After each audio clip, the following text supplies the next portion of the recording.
观众朋友们好，这里是大时局，我是月音。中国电影真的出事了，你能想象吗？一部投资1个亿的悬疑大片，上映5天，票房不到50万。一位影帝的新片预售了3万就被迫撤档，而曾经叱咤银幕的《战狼》吴京，最新作品票房竟然不到30万，还被网友骂成塌房典范。这不是个别的滑铁卢，这是整个中国电影市场正在集体掉链子。而这场崩盘的背后，有票房，有人设，更有信任2个字的全面崩塌。有人说于朦胧的离世像是一场悲剧，但其实那是整个娱乐圈的警钟。因为从那之后，中国的观众变了，他们不再相信明星的眼泪，不再相信所谓的主旋律，更不愿意再为虚假的情感掏钱。现在的观众不是冷漠，而是清醒了。他们说，我们改变不了体制，但我们可以不参与。那么问题来了，当连影帝都撑不住的票房，谁还能撑得住这个市场呢？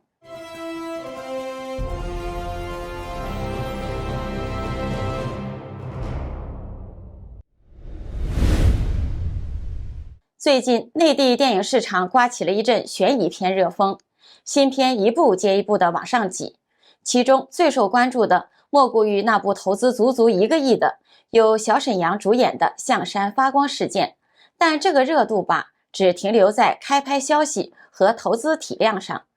影片在10月23号开放预售，1周下来只卖了6万元人民币。10月31号正式上映，到上映第5天，累计票房也才47.3万元。业内的普遍评断很一致，这片基本上是回不来了。片方和演员的血压是飙上去了，但是票房却不会跟着涨。电影的故事主线其实不复杂，小沈阳饰演的张鹏跟随拍摄组回到当年案发地，试图追查10年前那场神秘发光事件里好友失踪的真相。结果一行人不仅又看到了发光体，还陆续碰上了更加诡异的灵异现象。张鹏也因此一步步被推向了揭开真相的深渊。小沈阳这次完全放弃了自己多年来的喜剧人设，在片中饰演一个被未知力量侵蚀、精神逐渐崩解的调查者。而且这部影片其实早在2022年就拍完了，只是一直压在仓库里，等了整整3年才见天日。影片采用伪纪录片的形式，再加上重庆实景拍摄，走的是更真实、更沉浸的路线，也算是国产恐怖片领域的一次尝试。但现实的情况是，观众并不太买账，有人觉得节奏拖了，有人觉得情绪调度发虚，还有不少观众直接卡在小沈阳转型这一步上。有网友形容得很直接，小沈阳从搞笑的人变成了一个丢了魂的张鹏，整个人像是丧尸一样晃来晃去，看着就闷得慌。提到小沈阳，很多人脑海里都会闪现2009年春晚小品不差钱里那个带点鲜明时代气息、夸张的表演。那一年，他算是真正意义上的一夜爆红，顺势跨进了电影圈。后来，他跟张艺谋、朱延平等导演合作，出演《三枪拍案惊奇》《大笑江湖》《河东狮口2》等商业大片，作品参差不齐，但胜在曝光量大、资源硬。再加上他还参与了多部高票房项目，个人总票房一度突破了100亿，甚至能和主演《战狼》《流浪地球》等主旋律大片的吴京并列，被放进了100亿演员这个名册里。但风水轮流转，近几年小沈阳在电影市场的表现可以说是肉眼可见的雪崩。2018年自导自演的《猛虫过江》票房2.03亿，已经明显跟其他100亿演员拉开了差距。2024年主演的《全员嫌疑人》成本上亿，票房却只跑出2171万，直接亏了9000万，被称为当年中秋档最大翻车。2025年《非常交易》上映首日，票房1.5万，最终只有11万，可以说是上映了，但好像没上映。而如今这部《象山发光事件》上映几天，票房40多万，最终大概率连100万都摸不到。这跌幅不是往下走，是掉牙。有人评价的很直接，带刺儿又扎心。小沈阳把百亿演员这一个称号变成了一个笑话。要说小沈阳当年到底有多红，那真可以说是无人不知，无人不晓。2009年，他以一个新人的身份站上了春晚舞台，一句“我这人呐，性格比较腼腆”，配上那件粉色小西服，一夜之间，他成了全国人民饭桌上都能聊起的名字。春晚结束后，小沈阳的热度不是上涨，是直接爆表。原本他在地方演出，一场收入也就几百块，结果不差钱儿之后，片方、综艺、演出商疯狂的抢人，出场费直接飙到了6位数，巅峰时期一场开价50万，而且还真有人抢着买单。他全国巡演，甚至直接创出4亿票房的奇迹。那时候的影视圈、综艺圈、商业演出圈，只要是能把小沈阳请来，不夸张的说，就是收视率、票房、关注度都不用愁了。2010年，小沈阳直接登上中国福布斯明星榜第30名，被媒体称为票房灵药。随之而来的资源可以说是开到了最大。张艺谋执导的《三枪拍案惊奇》让他直接演男主，孙红雷给他做配角，之后又和张柏芝合作出演了《河东狮吼2》，试图走大屏幕商业路线，结果却有点尴尬。电影是一部接一部，却频频扑街。为什么呢？从表面上看是作品质量不好，但根子上的问题是在这些角色里，观众看不到角色，只看到了小沈阳。悲情的角色像在搞笑，搞笑的角色又带着几分说不出的尴尬。他的喜剧符号太强烈了，把人物的空间挤没了。而观众的审美是很诚实的，带着春晚滤镜的热情会消退，故事不成立，表演不到位，那就不买账。于是就出现了这样一个巨大的反差，一夜成名的速度飞快，跌落回现实的速度也一样快。慢慢的，坊间开始又出现一句刺耳的评价：小沈阳从票房灵药变成了烂片之王。接下来插入一段工商时间。我们很多人为了保护牙齿，天天刷牙2、3次，可是眼睛的保养更重要，因为牙掉了还能植牙补救，视力真伤了就麻烦了。从早到晚盯着屏幕6到8小时，感觉干涩、酸胀、畏光、眼压紧绷，你是不是也这样？我劝大家，眼睛越早护理越好，越省心。推荐给大家一个小东西，一个非常好用的冷敷眼贴，贴上去大概3分钟，我就明显感觉眼睛放松下来了。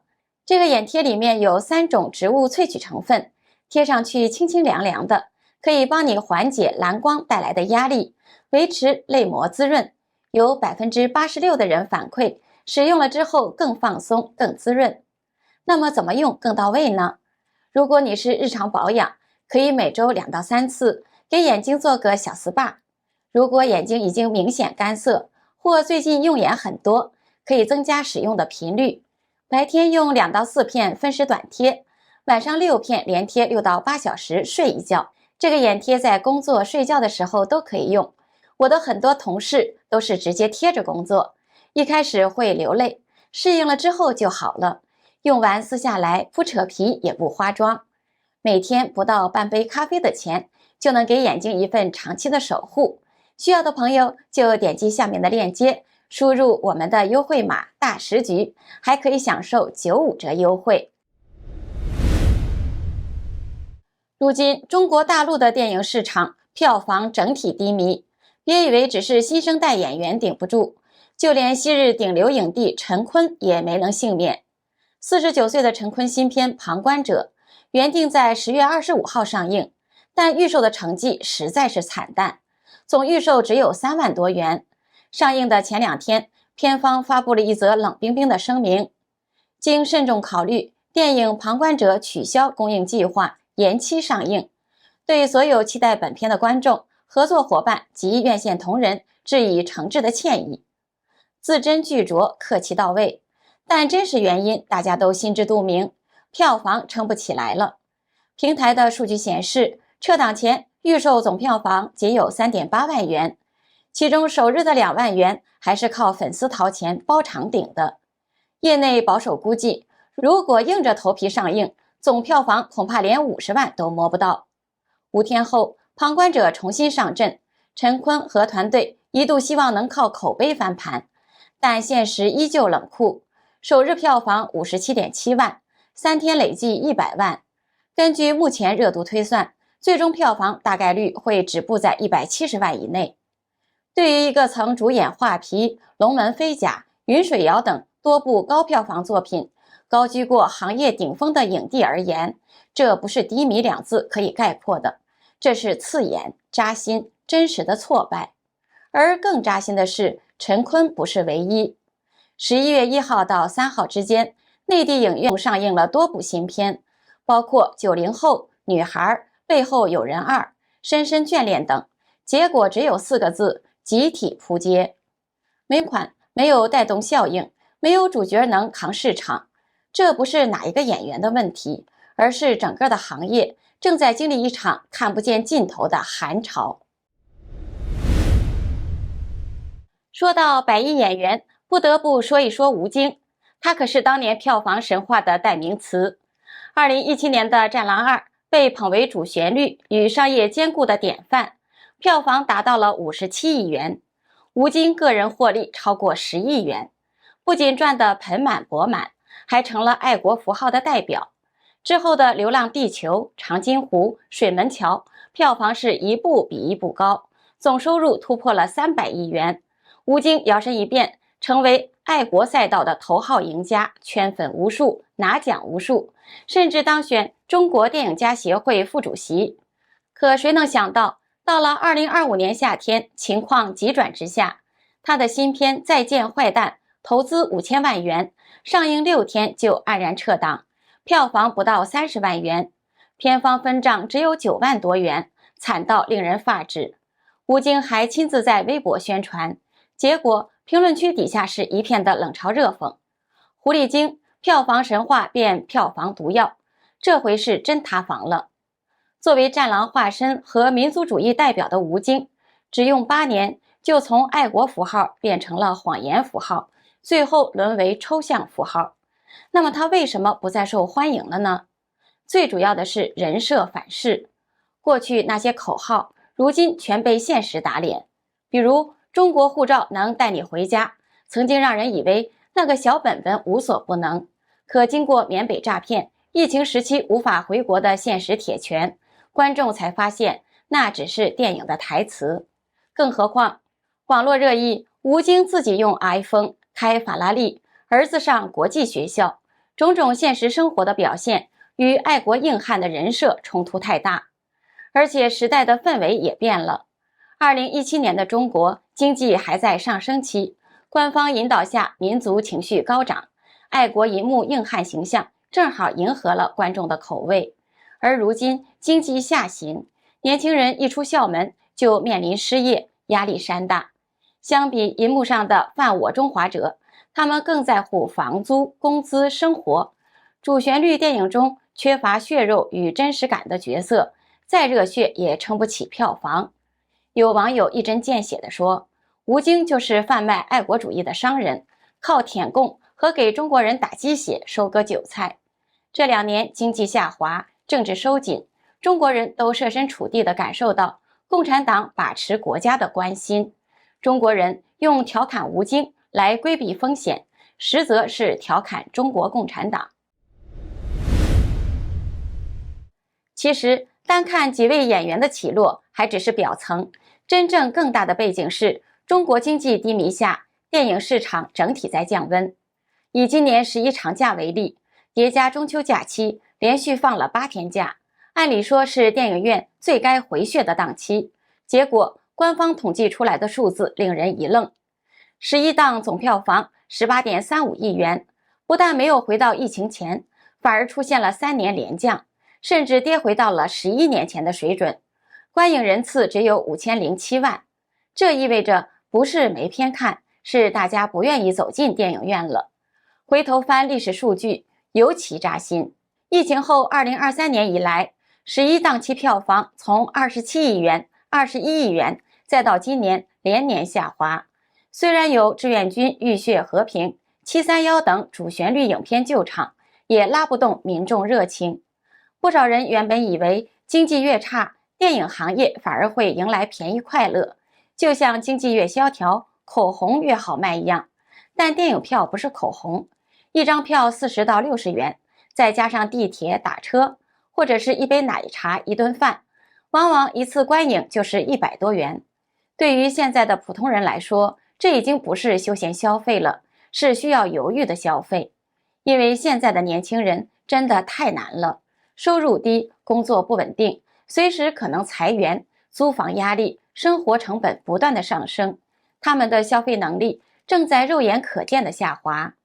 当现实生活已经够焦虑，一部电影如果不能给他们情绪抚慰、共鸣与真实感，他们就不会为它花钱。此外，今年9月，于朦胧坠楼事件引发的舆论震动，已经开始反噬娱乐圈本身。近2个月来，随着讨论不断发酵，娱乐圈多名大佬被指涉案，幕后的黑手更是直指中共权贵高层。而于朦胧效应的真正荒谬在于，它让人警觉，在一个集权国度中，连悲伤都需要报备，连悼念都可能触法，连内心感受都可以构成政治问题。这不是情绪，而是现实的隐痛。有网民在事件之后表达了类似的心境变化。最近小鱼的事情给了我一个暴击，我从来没有想过中共是如此腐败。2025年了，还在那里草菅人命、指鹿为马、捂嘴抹黑，甚至习惯性的让伸张正义的人直接物理消失。这个邪恶超过了人类的想象，随之而来的是大众对影视作品的情感转向。继田海蓉主演的《火种》遭遇集体抵制后，方丽参与监制的下一个台风也遭到了同样的命运。评论区出现了这样的话：艺人于朦胧出事了，你们选择沉默，那你们就继续沉默。所有中国影视产业该为这次的晋升付出代价，不看不消费，一起为善良的于朦胧悼念追思。抵制内娱，直至真相大白。内娱对于朦胧的所有求救和惨死冷漠以对，那就一起为朦胧陪葬吧。这就对了，观众觉醒不被资本收割，管不了别人，但可以管住自己。这不是简单的抵制，而是一种长线的、缓慢但坚定的退出。观众不再只是消费者，他们开始成为文化选择的参与者。我们可能改变不了结构，但我们可以决定不参与。中国电影市场寒冬的根源，不只是经济与票房的问题，更是信任关系的问题。当信任断裂，沉默就会成为表达，不买单就会成为态度。观众朋友，您现在还愿意走进电影院吗？如果愿意，是为了什么？如果不愿意，又是从什么时候开始的呢？欢迎您在评论区留言，分享您的想法。这里是大时局，感谢您的陪伴与思考。请订阅、分享并打开小铃铛，和我们一起在动荡中坚守真相，在黑暗中点燃希望。